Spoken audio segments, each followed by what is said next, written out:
Comment pourrais-je me détacher de ce que je n'ai pas encore vécu?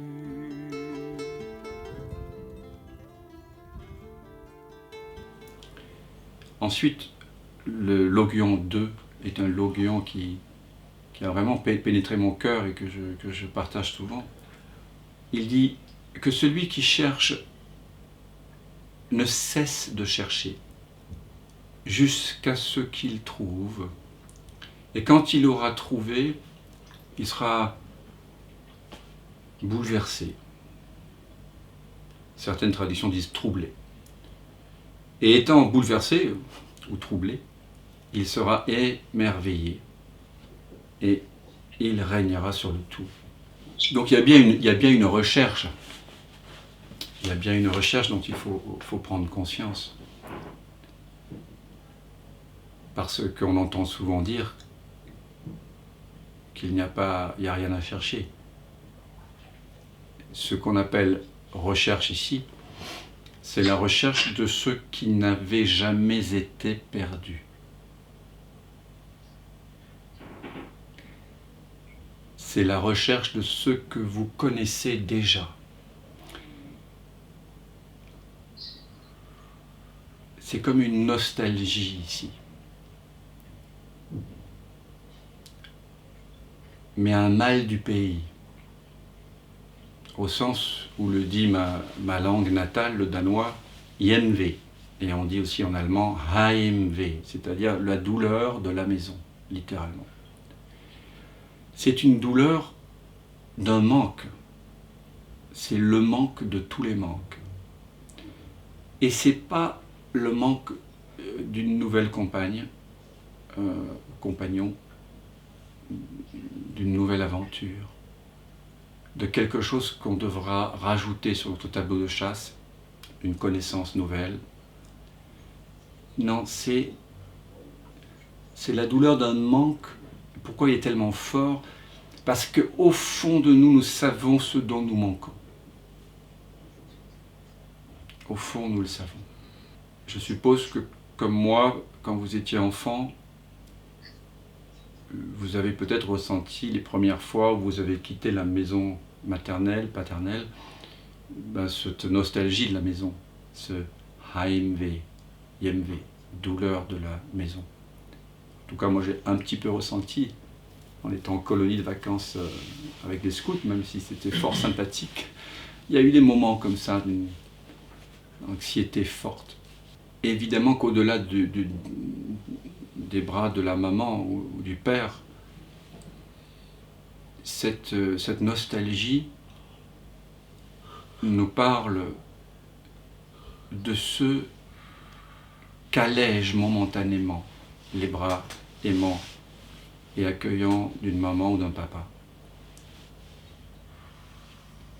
Il nous délivre du sentiment de séparation momentanément. Et enfant, on situe cette délivrance souvent, c'est vrai, non, dans les bras de la fratrie, du père et de la mère.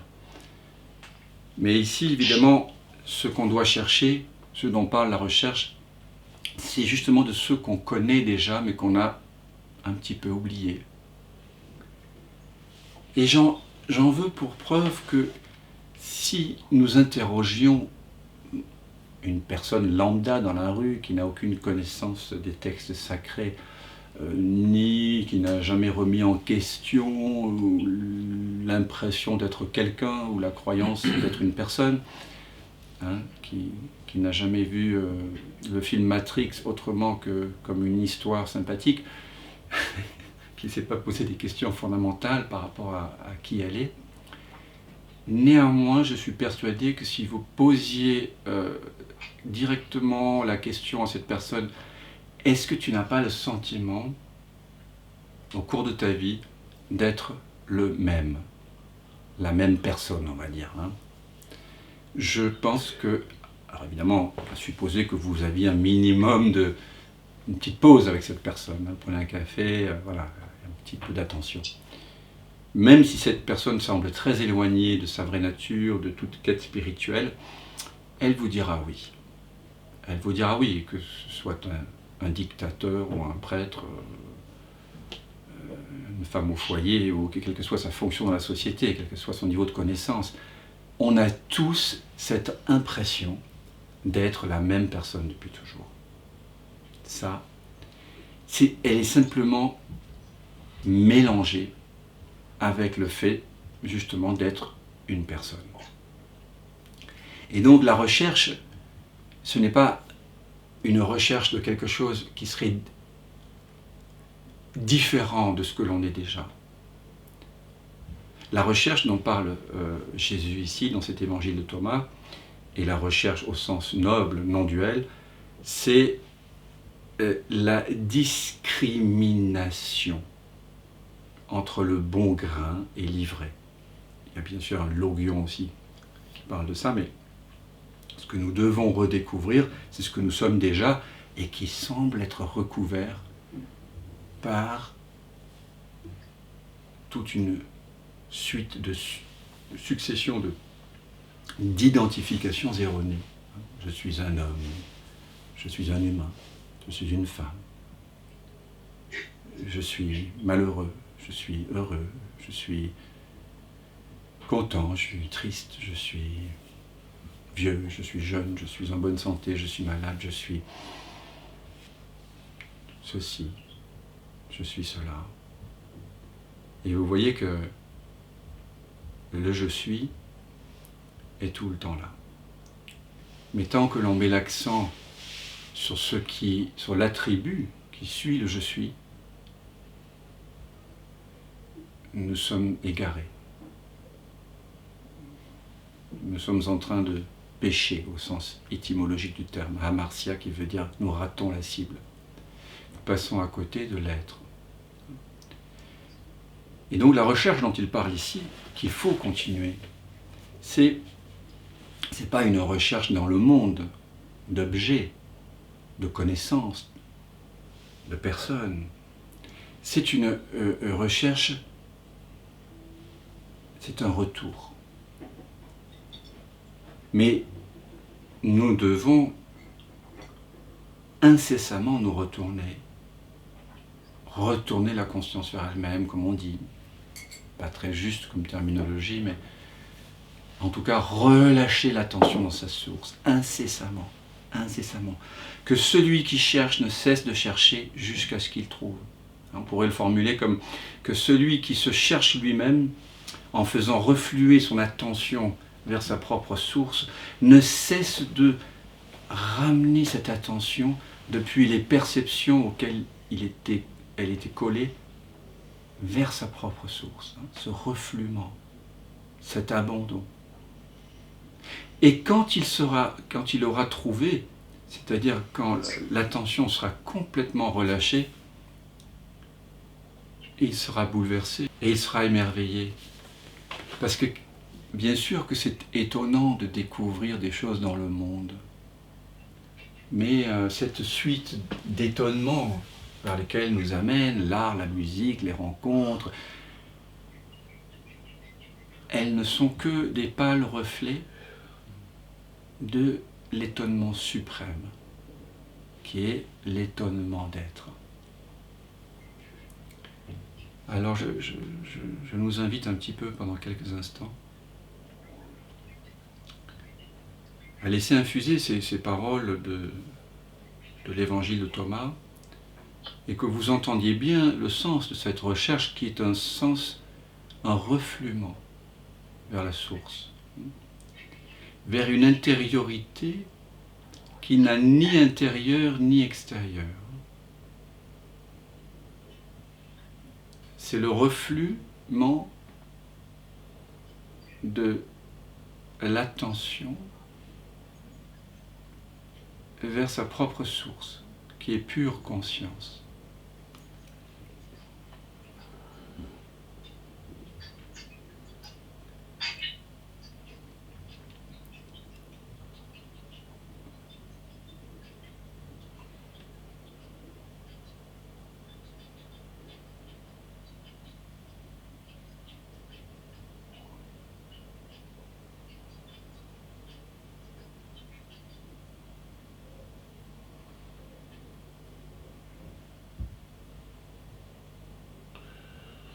il y a de quoi être bouleversé parce que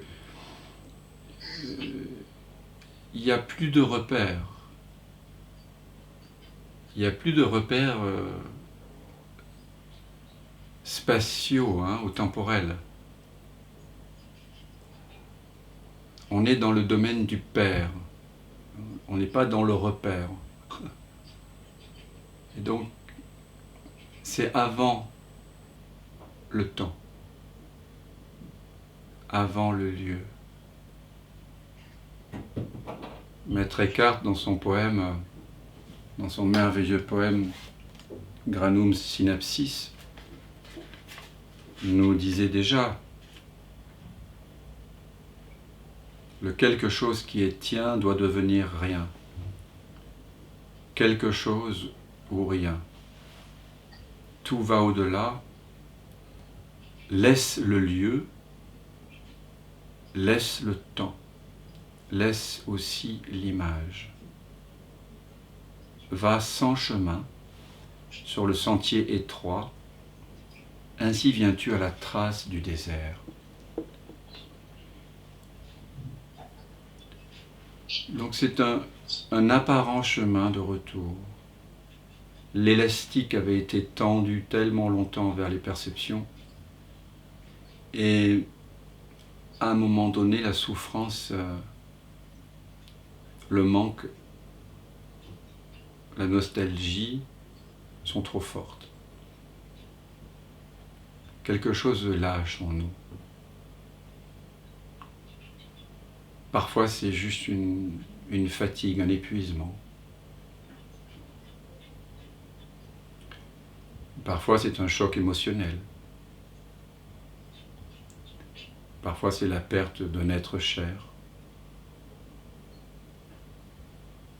Ou l'abandon d'un projet ou d'un rêve auquel nous tenions très fortement.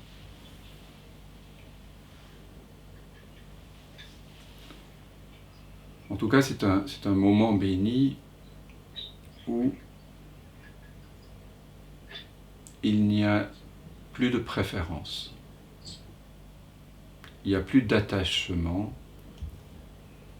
à quelque chose qui pourrait naître et mourir, pourrait exister dans le temps et dans l'espace.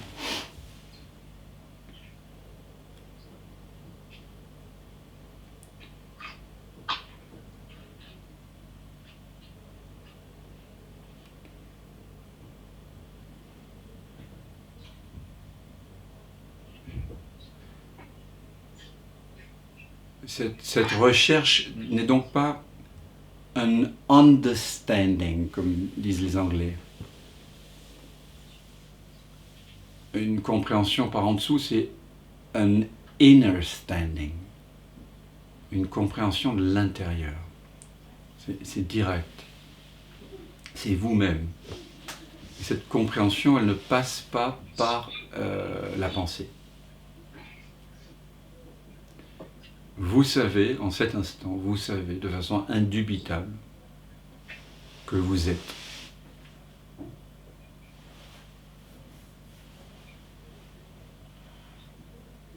Vous ne savez peut-être pas qui vous êtes. Si je vous demande qui êtes-vous, bon, il y aura peut-être des hésitations. Mais si je vous demande est-ce que tu es en train d'être, est-ce que tu es, la réponse est invariablement oui. Oui, je suis. Alors peut-être que certaines personnes mettent un peu quelques secondes de plus que d'autres, mais la réponse est toujours oui. Car même si vous êtes un petit peu joueur et que vous dites bah je sais pas, vous êtes conscient du fait de la pensée et des paroles je ne sais pas. Et si vous dites carrément non, je ne suis pas en train d'être, vous êtes néanmoins conscient de cela.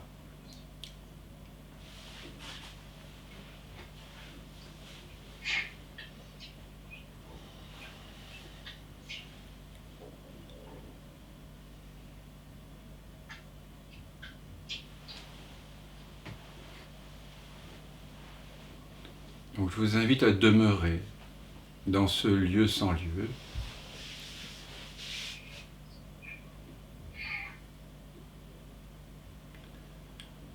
où nous sommes naturellement et sans effort dépouillés de toute attente.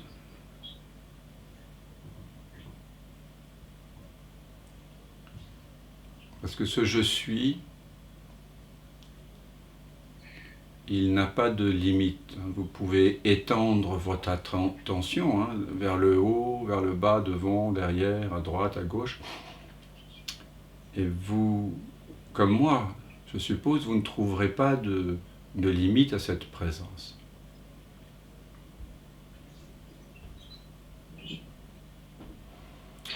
Il se peut qu'il y ait des idées à propos de limites, ou qu'il y ait des sensations qui apparaissent. Mais remarquez alors que ces idées, ces pensées à propos de limites, ou ces sensations, elles apparaissent dans cette présence.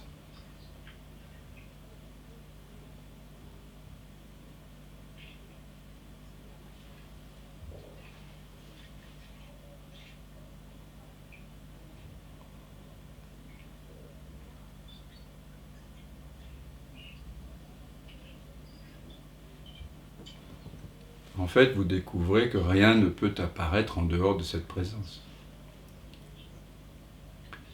Quelles que soient les expériences donc, que nous avons chacun fait dans notre vie, heureuses, malheureuses, neutres, terrifiantes ou extatiques,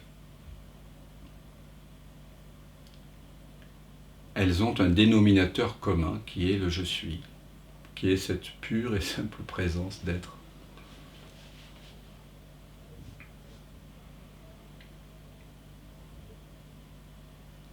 Et qui, elle, est invariablement en paix. Une paix qui ne dépend pas de l'expérience. Mais évidemment, tant que le je suis pense, ou le je suis ne pense pas, mais qu'il est associé par erreur, par ignorance, à je suis quelqu'un, dès que cette association est faite, la porte vers le Père est fermée. Et vous ouvrez la porte vers les repères. Les repères, c'est-à-dire tous ceux qui pourra vous rassurer dans le monde. Les relations, les acquisitions matérielles, la santé, la beauté, l'argent, la notoriété.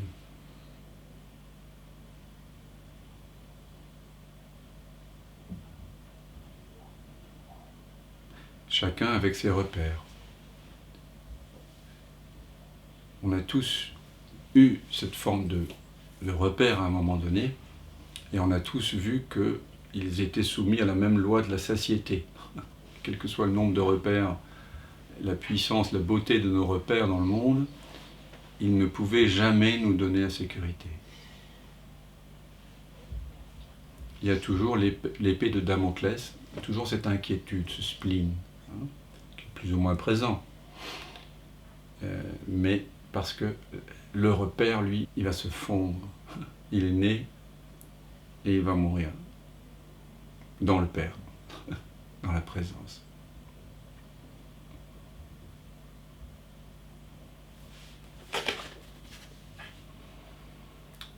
Et donc, quand il dit dans ce texte, et étant bouleversé, il sera émerveillé, et il régnera sur le tout. C'est ce qu'on vient de voir, c'est-à-dire que cette conscience, elle règne sur le tout dans le sens où l'univers entier apparaît dans la conscience. C'est pas le contraire. Comme ont voulu nous le faire croire les idéologues du matérialisme, du physicalisme, qui pensent que la conscience est une émanation de la complexification de la matière. depuis 2000 ans, on explique tout par la matière. Et la science, les progrès de la science, c'est vrai, ont permis de faire tomber la fausse religion, celle qui est superstitieuse. Mais elle a un petit peu entraîné, c'est un peu comme si on avait jeté le bébé avec l'eau du bain. Et que peut-être aujourd'hui, à notre époque, peut-être que nous sommes mûrs pour renouer avec une spiritualité ouverte, inclusive, directe surtout, hein, qui ne passe pas par une église liée à l'État, et qu'on s'appuie directement sur des textes sacrés, où la conscience parle à la conscience, comme on fait ici ce soir. Nous sommes mûrs, et c'est peut-être pas par hasard que l'évangile de Thomas ait été découvert en 1946 et pas en 1330. Hein. En même temps, on ne faisait pas beaucoup de fouilles en 1330, mais vous voyez le petit clin d'œil.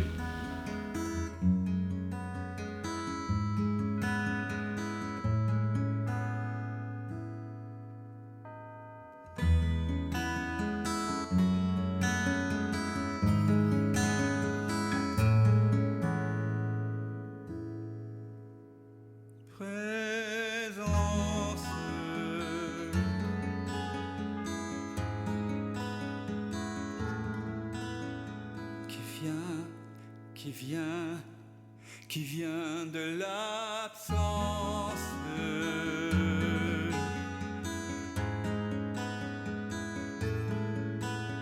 qui se rêve présent, qui donne naissance à ce grand rêve qu'est l'univers et que l'on nomme la vie. Mais la vie, c'est quoi? C'est quoi? La vie n'est que danse, évidence de l'unique présence. Et tout prend naissance en toi qui jamais ne commence.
C'est vraiment maintenant que ça commence.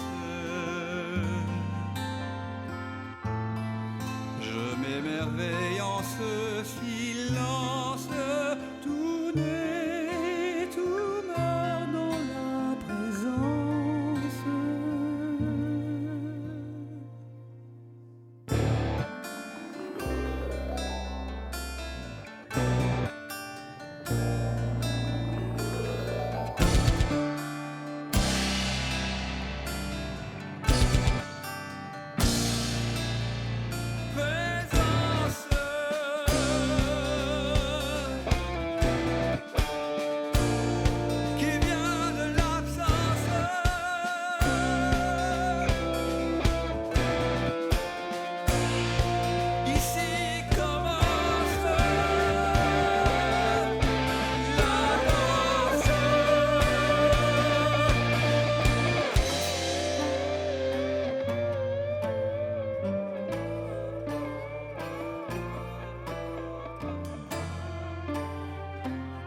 J'ai tant cogné à ta porte pour te connaître, vérité.